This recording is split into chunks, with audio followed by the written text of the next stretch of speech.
പാമ്പനിലെ പുതിയ റെയിൽവേ പാലത്തിന്റെ നിർമ്മാണം അവസാന ഘട്ടത്തിലേക്ക്. പാലം പൂർത്തിയായാൽ ഉടൻ ട്രെയിൻ സർവീസ് ആരംഭിക്കുമെന്ന് റെയിൽവേ. ഹൈഡ്രോളിക് ലിഫ്റ്റ് സംവിധാനമുള്ള പാലമാണ് ഇവിടെ നിർമ്മിക്കുന്നത്.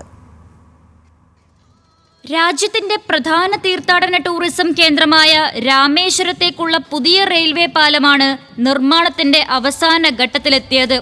ഹൈഡ്രോളിക് ലിഫ്റ്റ് സംവിധാനം ഉപയോഗിച്ച് ഉയർത്താൻ കഴിയുന്ന ഡ്രോ ബ്രിഡ്ജാണ് നിർമ്മിക്കുന്നത്. ബോട്ടുകൾക്ക് കടന്നുപോകാൻ കഴിയുന്ന തരത്തിൽ ആവശ്യാനുസരണം ഉയർത്താനും താഴ്ത്താനും കഴിയുന്ന തരത്തിലാണ് പാലത്തിന്റെ നിർമ്മാണം.